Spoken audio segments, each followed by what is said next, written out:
Nicole Scott here for Netbook News, and here we are at the Bird's Nest after IDF Beijing 2011. It has been an exciting 2 days, well actually 3 including today with the MiGo conference that went on after the show. It's very windy out, so apologies for any wind in the microphone. I'm doing my best to cover it up. But getting back to the show, there were a bunch of Oak Trail tablets. There was the announcement of Cedar Trail.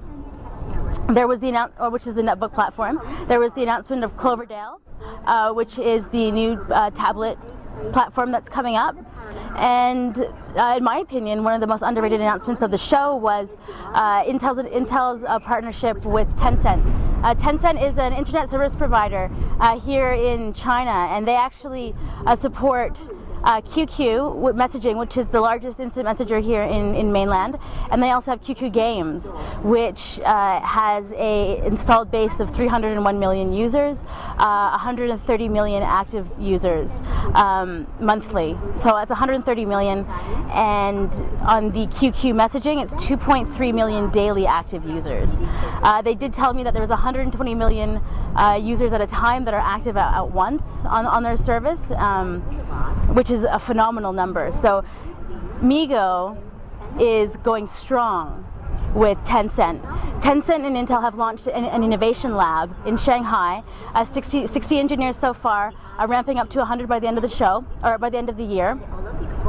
And Tencent has stated that they're looking to build tablet games that are optimized for Oak Trail. So they're going to be aggressively moving to market with MiGo games focused on tablets. And they were talking about exploiting the power of Oak Trail on day 1, and then on day 2 they announced a partnership with Razer around their Switchblade that has the keyboard with the LED lights that changes around, and it has Oak Trail, and it's going to be, Razer's going to be optimizing it for League of Legends first, QQ Speed, and Dungeon and Fighter afterwards. So online gaming is going to be going mobile on Oak Trail here in China.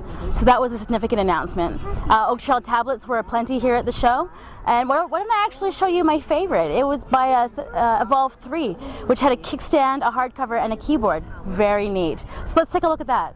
Designed as a convertible. During the design of the product, the idea of convertible comes from a convertible car. When you take the roof off the car, it becomes convertible. And it's the same concept here. So we get the keyboard, magnetizes to the front, and is a hard shell protector case. A lot of the problem with tablets is the screen can get easily broken, so that we decided to make a cover to protect it. The cover also doubles up as a wireless keyboard and mouse, because a lot of tablets are missing that feature as a standard part of the product.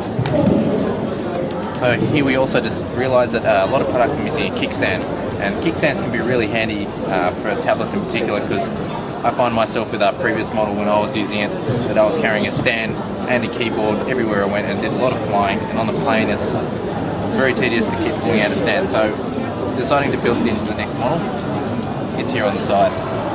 We've also included HDMI and a second USB port on the back, and micro SD card. So the Maestro S running Oak Trail actually has a triple boot. So it boots into Android, Windows, and MiGo. And it's going to be coming to market in June at an unknown price point. It's going to be hitting streets in the US. So this Australian company is making some interesting moves in the tablet space with their unique design and their unique software stack. So very interesting. The other thing that was announced here at the show was Cedar Trail. So the Netbook platform that's going to be coming to market. Interesting because they're ramping up Moore's Law, which means that they're going to be coming out with faster processors faster than they traditionally would. So we're going to be seeing Cedar Trail netbooks come to market aggressively for the holiday season. So we should be seeing them, well, some people say end of summer, some people are saying a bit later. So we'll see what's going to happen with that. Interesting stuff. Here's a demo of the new features that are being offered on Cedar Trail that we saw at the keynote here at IDF Beijing 2011. So you've been talking about features that you're going to get with the Cedar Trail platform. I actually wanted to come out and show everybody live 3 of the features that I think are actually my favorites. So the first one is I've taken pictures. I've been here for about 8 days. I've taken a lot of pictures. I wanted to show my family exactly how beautiful China is. So I've created a slideshow, and I'll go ahead and I'll kick that off. And we can go through and I'm streaming this wirelessly to my 60-inch plasma at home. So as soon as I walk in my house, I can connect to my home network, and instead of sitting around a little, our little screen on the netbook, everybody gets to see it on this beautiful TV. Okay, great. And this is Intel wireless display. Okay, but this is kind of quiet. It'd be nice to have some music to go with. Actually, you were talking about Intel wireless music, so we'll go ahead and we'll start that up. So I can actually add music onto this. Okay. So it enhances the user's experience, and so they get a different flavor of the country. This is actually one of the most popular songs here in China right now. And then the last thing that I wanted to show you is you were talking about PC sync. And you always want all your devices to be able to communicate, and it's not always that easy. And what this software does, it allows me to seamlessly connect all my devices in my house and sync all the content from my home PC. And the final thing that I wanted to show you, the most exciting thing that I wanted to show you, was that 10 companies got together and did a skin for Migo. So they have their own UI, and here it is. It's quite an improvement from what we saw at MWC just a few months ago. So it's really exciting to see China aggressively looking at Migo as something that they would like to roll out sooner rather than later. So this has been done by an ODM here in China, and they're using it to showcase the Migo OS here in mainland. So we can actually click through various photos here on our home screen. We can go over and we can.